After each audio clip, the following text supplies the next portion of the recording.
Hello, beautiful moms and entrepreneurs. My name is Charisse Walker, and I'm your host of the Unbreakable Mompreneurs podcast. This is a place where we come together to learn, grow, and inspire. So sit back, relax, and let's get started. Hello, Unbreakable Mompreneurs. My name is Charisse Walker, your host, and today I'm here with Liz Steblay. Liz, she is accomplished in so many things, but I love her story because she was able to become very successful, and she's now an author and has a fantastic story that I think many of you can resonate with. And so, Liz, why don't you introduce yourself to us? Hi, Charisse. I'm so happy to be here because I am such a fan of moms who step out on their own and start their own businesses, or I guess your word, mompreneurs. My word is solopreneurs. And I started my solopreneur journey before the word was ever invented. I got laid off back in 2004. And I fell into self-employment. I was a consultant. And that's the same year I got divorced. There was a single mom, self-employed, trying to figure it out. I was living in San Francisco, so I had to make a fairly decent amount of money to support us both. Years later, now I've written the book on how to succeed as a self-employed entrepreneur. And I love that. And it's interesting because it was 2007, I think, or 2008, where I was getting ready to go through a divorce. We were separating. I was hoping it wouldn't be a divorce, but it was.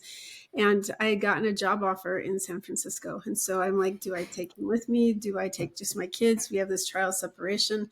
I chose to stay here in Utah. And hoping that things would work out. Obviously, they didn't. And so it's interesting that sometimes life's things that you're not expecting can kind of catapult you into a different way or a different direction.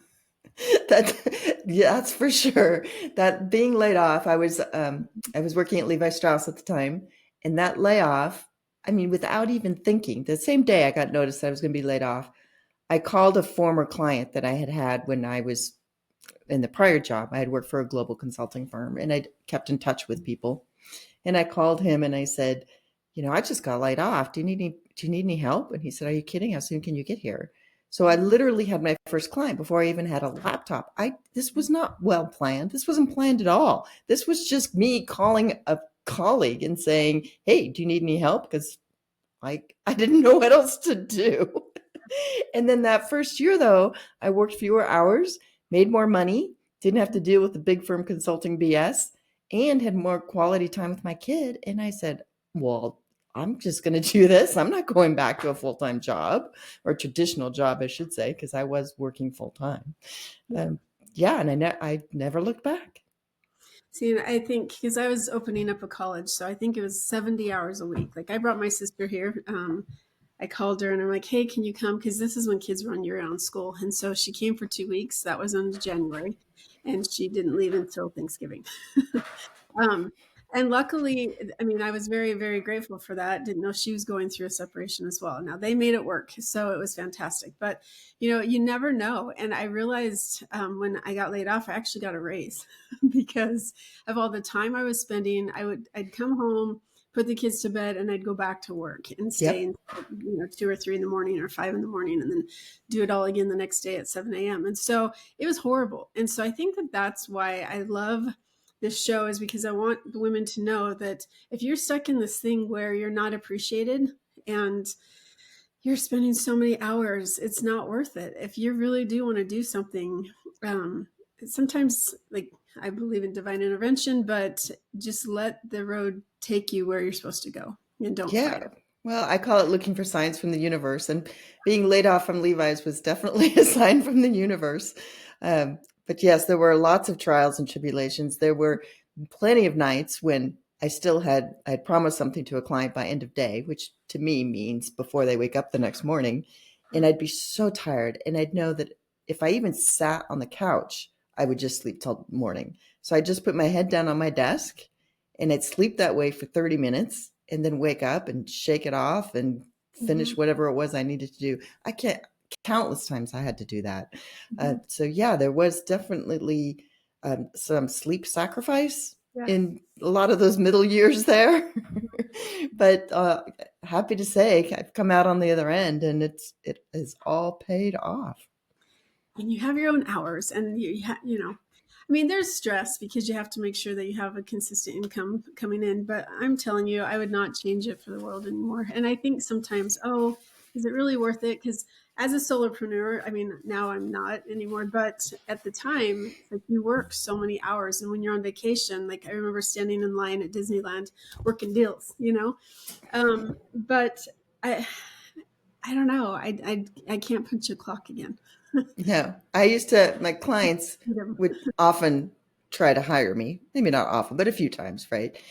Because I tend to work with the same clients over and over again when I was consulting. And I'd say, I'm flattered, but I'm basically unemployable at this point because my life is structured in such a way that that I can be both a great mom and do great service to my clients.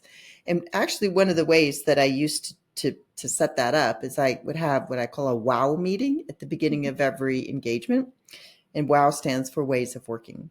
And I'd go to coffee or lunch with the person I'd be working the most closely with. And I'd say, let's just get to know a little bit about each other and our work styles. And I said, the first thing you need to know about me is I'm a single mom.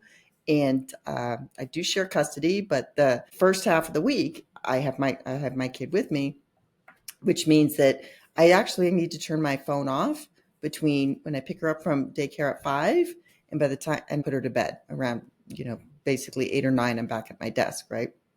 But for those hours, I'm unreachable because that's my quality time with my kid. I set their expectations at the beginning and nobody ever had an issue with that. Everybody's like, oh, okay. I said, on the other hand, you'll be getting emails from me at midnight, 1 o'clock, 2 o'clock in the morning, whatever. Don't worry about it. This is just how I live my life. Yeah. So the WOW meeting at the beginning was a terrific way to help balance it all. And that is a really good point because, Sundays are my one day that I try to take for family. And people who don't respect that, that's their choice. They can work with somebody else because it's hard to do that. And I love that you set those expectations because it's up front. And I remember seeing, or somebody wrote something in their tagline, their email. If you're getting these emails from me, please don't feel the need to respond. These are just my working hours. Yes. And it's the same thing is my clients are used to getting the 1, 2, 3 in the morning emails, but like, Charisse, you're up late. Yeah, it's fine. Because again, I have these little kids and they're only little for so long. Mm-hmm. Like I've had the benefit of I raised 4, there's now a break and now I have to get a babysitter again. It's weird, right? Because they're young and it's really weird, but I'm like, okay, these are all the things I feel like I should have done better. Now I have a second chance. Yes. Well, I said I used to turn my phone off in the early years when I was first stepped into self-employment, being a mompreneur. I didn't, right? And I've always been sort of an overachiever. And I always know that clients remember how you make them feel, not necessarily what you do for them. And so I was always like doing the most everything I could do to make sure my client was happy and I exceeded their expectations. But it was also causing stress with me and my daughter, right? At the time she was, let's say when I first became self-employed, she was 3. So probably until the time she was 6, we would have some battles. Now part of that was just her and her age, whatever. It also was part of my stress. Sure. And I started working with a coach and she suggested I turn the phone off. And she said, let's just try it for a week and see what happens. And even after just 1 week of turning my phone off from 5 to 9 and making that just time for my daughter, Kate, it was life-saving. She and I stopped arguing. She knew she had my undivided attention. Our relationship improved dramatically. And that was simply by setting that boundary. Yeah, it's so true. And I think also, I'm trying to get better about this, but the car, because I travel all the time and I drive everywhere as a realtor. And so I'm used to making all my phone calls while I'm driving. So I go to pick up my kids while I'm still on the phone. And so my kids, I guess they're programmed now where they just be quiet. Like they play together and they talk and stuff. And I look back one day and I'm like, hey, I've been on the phone this entire time. I haven't had a chance to talk with them at all. This is not okay. No, it's such a missed opportunity. The best conversations happen in the car. Yes. And so because of that, like, I don't know, this past couple years, because we moved and my daughter, she has a little bit of autism. And so change is hard. And she had a complete meltdown. So for about 1.5 years, like I almost stopped working. The amount of transactions I did would be embarrassing to even admit, but it was still, I still made a really good income, just not what I did the previous year. But that, like, first of all, getting the house done, but also being able to deal with her, like she would just drop on the floor, spread eagles, screaming and crying. Well, huh? She's never been like that. And she just needed my time and attention. And so now, like, she's happy. She's very, very confident now, and hilarious, actually. But I think that that's the part that I always think of seasons. And right, at that time, my children need me a lot more, and their focus. And so I love that you did that. And I hope that more moms who are listening to this really do realize, okay, if you're in the car or after school, like, be there for them after school. They don't want to come home to an empty house. I'm home and nobody responds. Yes. Well, and I had so many memorable conversations in the car with my daughter, probably because, she was in the car seat in the back and I'm in the front, and you're not looking at each other eye to eye or face to face. She asked me some really shockingly weird and strange questions and things. So once she asked me, she must have been like in 5th or 6th grade. She's like, "Mom, what's a pimp?" And I almost drove off the road. So yeah, those okay, that's a whole different story. But anyway, yeah, that time in the car, that doesn't seem like it would be quality time with your kid, but that's where I got all kinds of information. Well, that, or because we had these songs. I think my son was 3 when I was going through my divorce as well. So he had this genius idea. He would ride in the carpool. Like, I got daycare close to my work so that I could quickly, if meetings ran late, he wasn't too far away and I could go get him, first of all. But second of all, we could ride in the carpool lane. So we got home faster as well. And because it was a 45-minute drive. And so we had this like whole routine every morning, and it was the choo-choo tracks and then the movie theater and then the dinosaur, and he had this whole routine and we'd sing the same songs together. And to this day, if those songs come on, or that group or those groups, it's a bonding moment. So Yes. it's amazing the things that your kids remember if you make the memories with them. Yes. But earlier you mentioned that your daughter had a meltdown, and it reminded me of when I had a meltdown in front of my daughter. So it was a total role reversal. It's actually, the story is told better in my book, but very briefly, it was time for her bath, and okay, no big deal. Time to wash her hair. And she's like, "No, Mom, we're not going to wash my hair today." She must have been like 5. And they just pick their battles. I'm like, "Kate, no, we need to wash your hair because, this is the day we're supposed to do it, and blah, blah, blah. And I don't have time for this." And I was super stressed out because I had a lot going on with work, and I had an aunt who was dying, and I was coming apart at the seams, literally. And I'm like, "Kate, we're going to wash your hair." And, it doesn't really work when the parent tries to assert their power. And she's like, "No, Mom, I've decided I'm not doing it today." And I just started crying. I started sobbing. And I had been sitting on the toilet seat near the tub, and I just like slunk down onto the floor, and I buried my face in my hands, and I started sobbing. And she was horrified. She's, "Mom, I'm sorry. What's going on? You can wash my hair. It's okay." And I was just literally hysterical. I'm like, "It's okay, honey. It's not you. It's just, I'm so stressed out. I have so much going on. I can't take another thing." And she was 5. She didn't know what the term stressed out was. But what I pulled myself together, washed her hair, got her to bed, and I said, "I'm sorry, sweetie.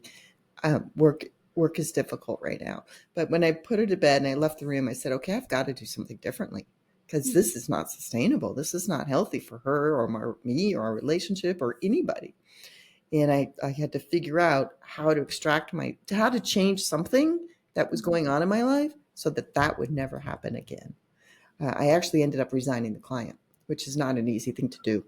Mm-hmm. But yeah, boy, talk about stress through the roof. And it's so true, because sometimes I don't think we talk about that enough as solopreneurs or entrepreneurs, that, sometimes when you're first starting out, you're so hungry to have as many clients as you can because you need that money, right? Yes. And so I think, like, as a real estate agent, do the math. $500,000 home, or $550,000 is the median home price here in Utah right now, and 3% of that is a good chunk of money. Now, let's not talk about who it all goes to and how, you're not going to get the full 15,000 or a little over.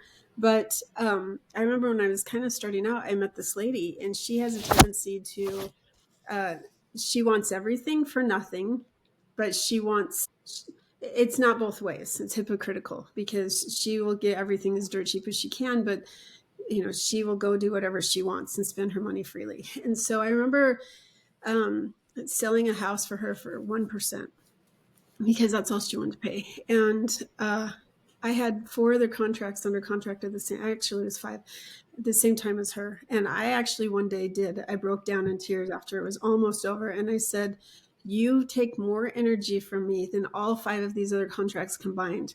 And she's a good friend, but I'm like, I will never be your agent again. Never. Yes. Some Because things aren't worth it. yeah. And so, it's been several years and now she wants to move again. And she's like, please take me around, take me around. And here I spend 2 hours taking her through these houses. And then I just can't do it. I can't move. I just can't do it. And I'm like, oh my gosh, like here we are again. I told myself. And I think we have to make sure that we draw those boundaries and we stay firm, because even if they're good friends, it's like, I have this really good person that they'll hate me, then I'm going to give them to you. But it's important to draw those boundaries, I think. Yes. So we've talked about boundaries a couple of times. Yes. With the type of people that you want, what you are willing to put up with, and their types of clients or people that you work with, what you're not willing to do, how you structure your day, how you manage your time, what's okay, what's not okay. Yeah. Boundaries are huge. And so funny because as parents, as moms, we're always thinking, oh, I need to set boundaries for my children. Right. Yep. That's very, very true. Okay, so let's talk about your book, because then I want to get into some of the topics that are in your book. So what is the name of your book? Succeeding as a Solopreneur, 6 Keys to Taking the Leap, Winning Clients, and Building Wealth. So it goes from whether or not this is even the right path for you, being self-employed, all the way to how can you build wealth over time. And so what are some of the key takeaways that you've learned building your business that someone who's in the thick of it could glean from you? Well, the 6 keys to building a successful business as a solopreneur are very clearly identified in the book, right? But your question was a little bit bigger. And I'd say two things. The first, before I forget it, is little things over time add up. So if somebody listening to this has not read or listened to the book Atomic Habits, go do it now. I didn't know that was what I was doing 20 years ago, but you just keep doing little things over time. So for example, for me, in terms of building wealth and managing cash flow, which is important when you're self-employed, it was taking the early years, it was 50%. Later, I backed off to 40%, taking 40% of every client invoice that was paid. I put it into a separate bank, and that was for quarterly taxes and retirement. I did that every year. And that was very difficult to do sometimes. I'm like, no, we can't go on vacation, whatever, right? But I was doing that religiously. And I don't know, 5 years ago, I stopped even contributing to my retirement because it's so well funded at this point. So little things over time do add up and make a difference. The other most important thing is confidence.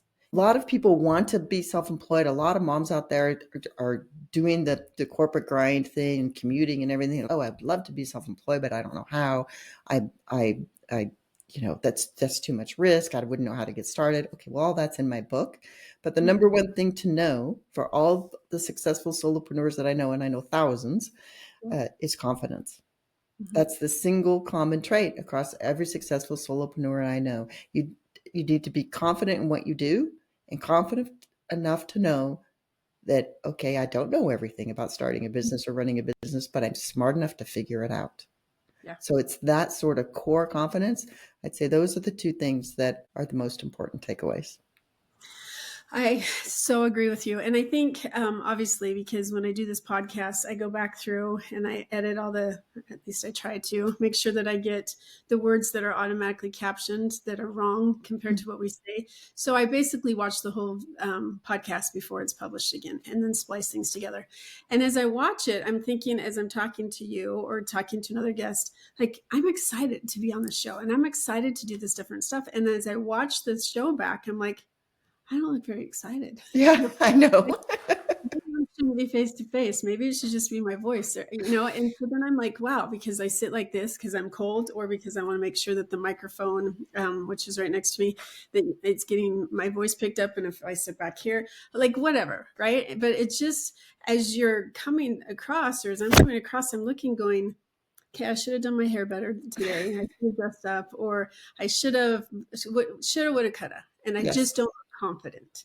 And so that's the part that I think sometimes it's really good feedback to be able to video yourself. Like there's a coach that I had once, and they're like, I want you to do a Zoom call with somebody that you're just having a conversation for 10 minutes and go back and watch it. And I do a lot of, like, I'm a national TV host for a TV show as well. And I'm like, oh, I didn't look very energetic, or I didn't this or that.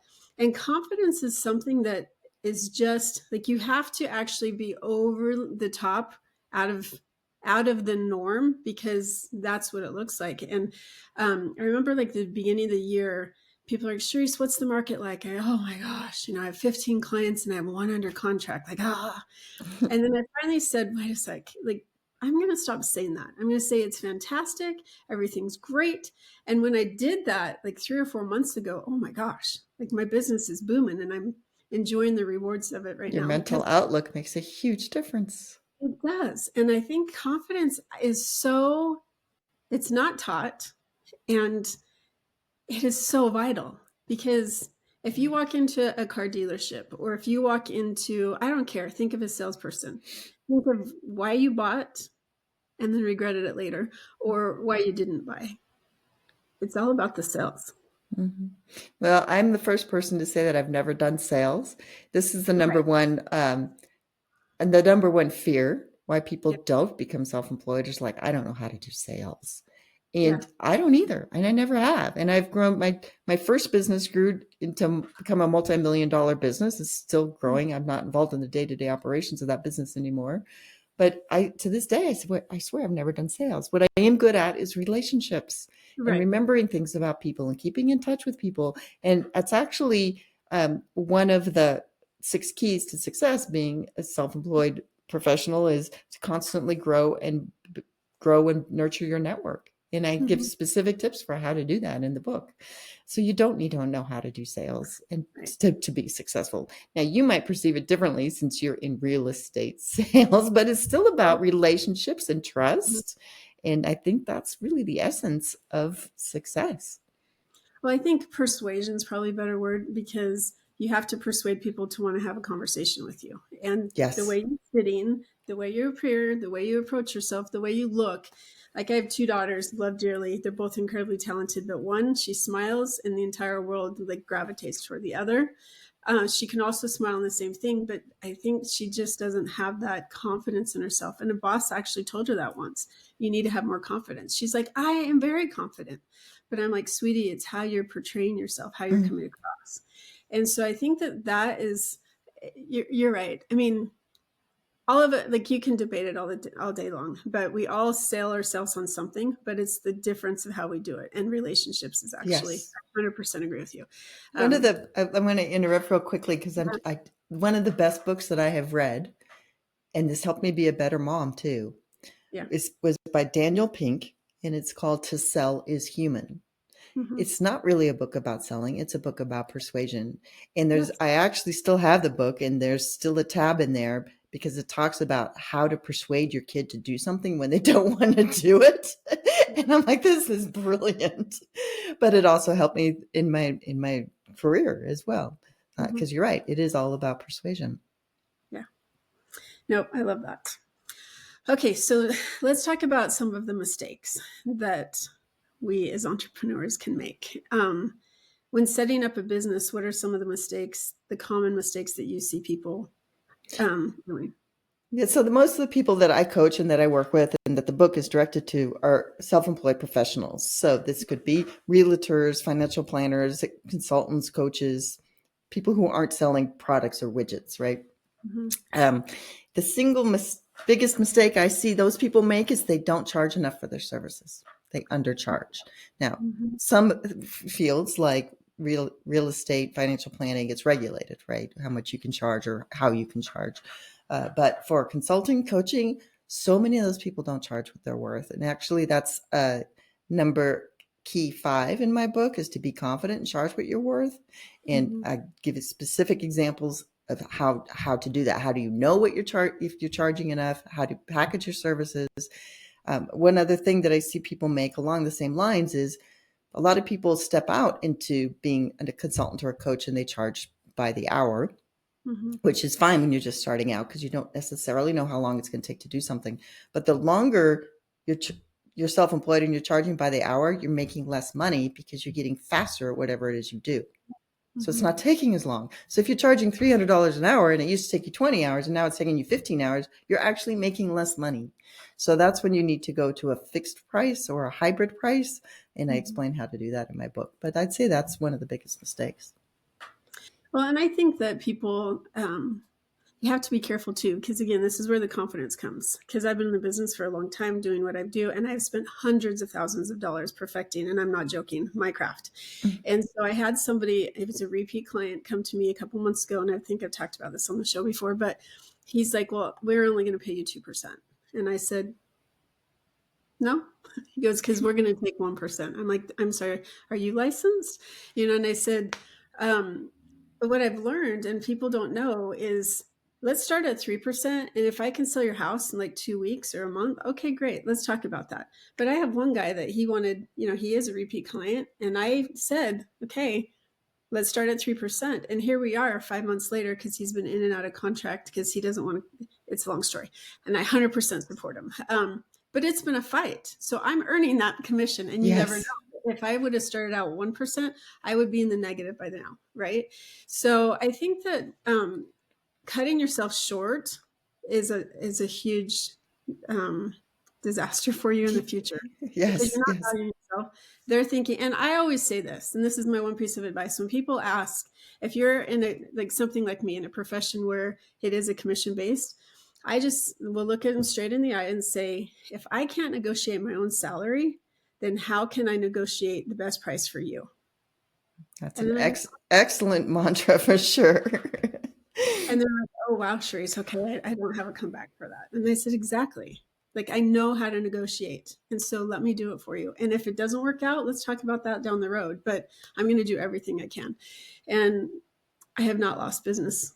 I haven't, because of that. So I love those things. Another thing that people don't realize is, especially if they're billing by the hour, clients are sort of trained to try to negotiate at least a little, right?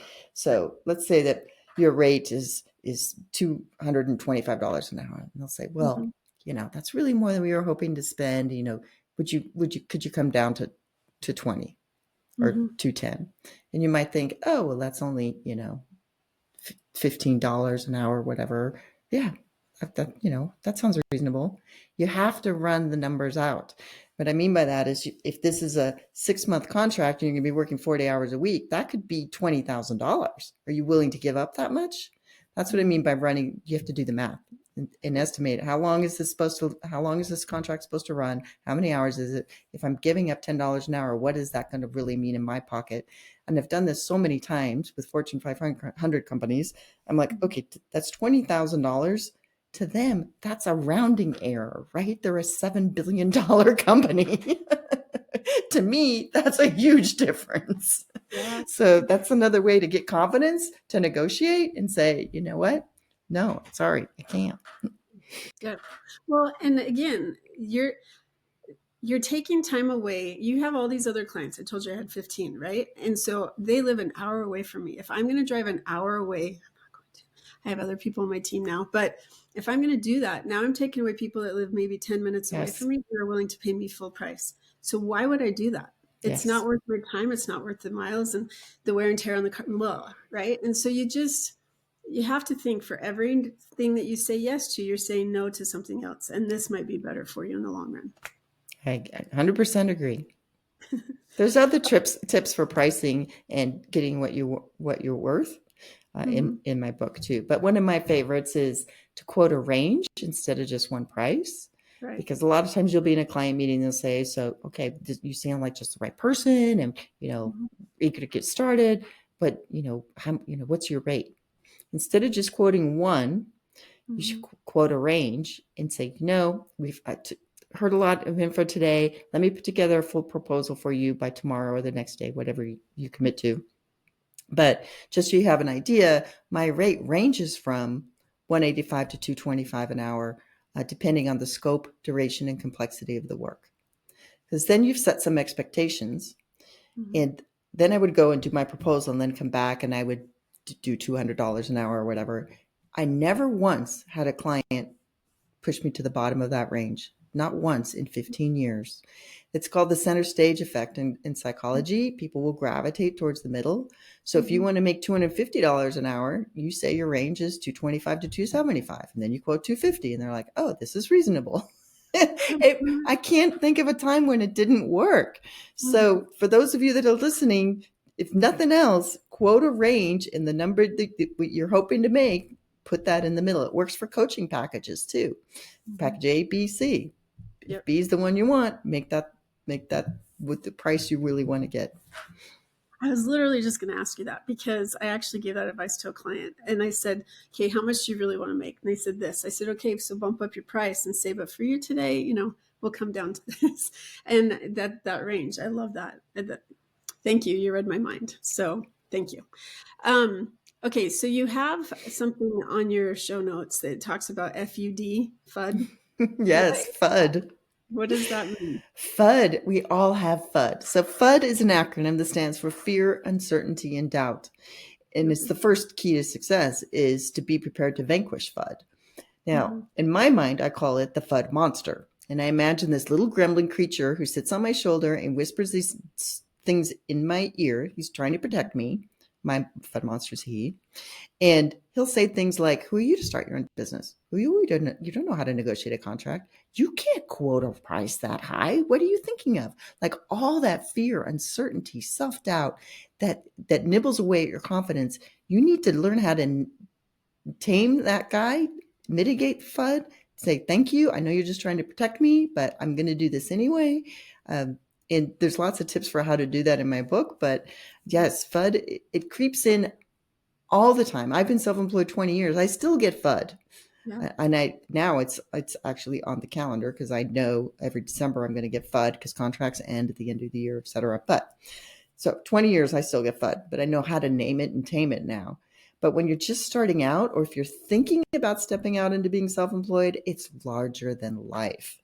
So that's why it's the very first key is you need to know how to tame the FUD monster. I love that. Okay, so I was going to tell you names, but out of respect for them, I'm not going to. But I was just on a call on Wednesday, and all right, so it was the elections. I'm like, do I even tell you? Because this isn't going to air for a little bit, but it was the elections. And before that, somebody was in the room with somebody, a presidential candidate that's really high. And that person, the presidential candidate, had very high power, very wealthy, very successful men in the room and women. And this person who's a billionaire, he was actually in the room with the presidential candidate and everyone else. And he sees this trillionaire over across the room. And he's like, oh my gosh, that's Susan. And he's like, and his wife tells him, go get a picture. He's like, I can't, and this guy's a billionaire multiple times over. And he's like, I can't, he's a trillionaire. And his wife's like, go get a picture with him. You are a billionaire. You can do this. It's FUD right there. And that's what I'm like, I'm hearing this person because I'm Zooming with this person just like this. He's very, very known. And he is like freaking out. And I'm thinking, oh my gosh, like you have accomplished incredible things. And here you're letting your FUD affect you going and asking somebody for a picture. That's very normal. He's human too. Yes. And like I would have gone up and asked a picture. I guess I'm not that worried, I guess. I don't know. But it's just, I thought it was cute, first of all, because he was like this little kid. But even people like him. Yes, and we all get it. So knowing how to name it, tame it, mitigate it is the number one key. That's where you got to start with that. That's fantastic. Okay, Liz. So your daughter's older now. Yes, right? 23, out of college already. Okay, so I want you to imagine yourself in your most comfortable place. Like, that place where when you're stressed out, you go to. And you're sitting on this park bench in that place. And this person that's 9 months pregnant, she comes up and sits next to you. First time mom. And you've seen the gamut, like you have adulting kids now, and you've been in that baby and all this time. Can you get talking? What is one piece of unsolicited advice that you would share with this soon-to-be new mom? It gets easier the older the children get. But on a more practical level, the one thing that I think I did really well with my daughter, Kate, was, they love to watch all those Disney videos, and they watch them over and over and over again. I always played them with the English subtitles on. Really? Yes.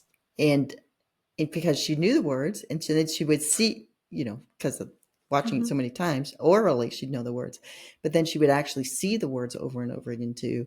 And to this day, she loves reading. She's an avid reader. She's always scored like 95th percentile or above on any sort of reading test. So that's my one piece of very practical parenting advice.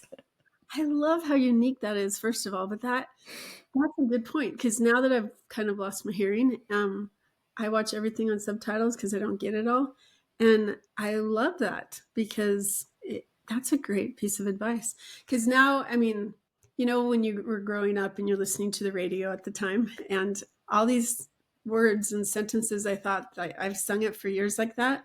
And I now see the words, I'm like, I had that wrong. Oh, yes. Lyrics for songs, of course. Now when I see the lyrics or something, I'm like, it could be a song from David Bowie from like 1978. I'm like, really? That's what it says? Or you're like, wow, this is not a good song that my kids should be listening to. I love that. Thank you. Thank you. All right. Any questions that I did not ask you that you wish I would have? Oh, there's a lot that we could talk about. I'd love to talk about it all day, but I do want to tell your listeners that, as a mom, it's like the best thing in the world, but it's also the hardest job. But don't let it hold you back from achieving other things that you want to do. You can do it all. You just need to be resourceful and maybe sacrifice a bunch of sleep. It's true. It's very true. You'll make up for it when you get older. I'm so tired at night now. So that's fantastic. Thank you. And how would our listeners buy your book or find out more about what you have to offer? Yes. So my last name's hard to spell. Succeeding as a solopreneur is hard to spell. So I made it all easy with a landing page, which is 6keys.info. Not .com, because that was too expensive, and I'm all about keeping expenses low. So 6keys.info will take you to it's a landing page where you can buy the book from me, from Amazon, the audiobook, from whatever, right? It's got links to everything else. That's where you can find me on LinkedIn. I also run an educational organization called the Professional Independent Consultants of America, PICA for short. And I do coaching and workshops, and we have a whole community of self-employed people as a part of PICA. So that URL is actually independentconsulting.org. So, but 6keys.info is the main one. And I don't think that you're very humble, because you're very accomplished. And so I really appreciate you coming on the show and talking with me and providing information for our listeners. So thank you so much. Well, my pleasure to be here. And I wanted to say that being self-employed, like I said, I fell into it. I hadn't planned it, but it was the best thing as a single mom, because I was able to structure my life and be good at both things. I was able to be a great consultant and a good mom at the same time. And I think it's the only way to go, but it's hard, but the tips in my book definitely will make it a lot easier. No, I'm excited to go get your book, because those 6 tips, even just the few that you mentioned, are such good key pieces of advice. So thank you. My pleasure. And moms listening, entrepreneurs, building a business, it can be tough, but it is so rewarding. And you get to set your salary, you get to set your time, you get to set your expectations, and you have control over it. And so go out and make it a great day. And if you like this, please share and subscribe. Have a fantastic day.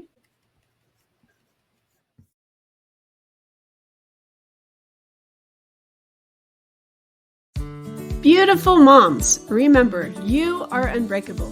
Keep illuminating the world with your strength, pursuing your dreams, and reveling in the splendor of motherhood. This is Charisse Walker, bidding you farewell for now. Stay tuned for more empowering conversations on the next episode of the Unbreakable Mompreneurs podcast. Until then, keep shining.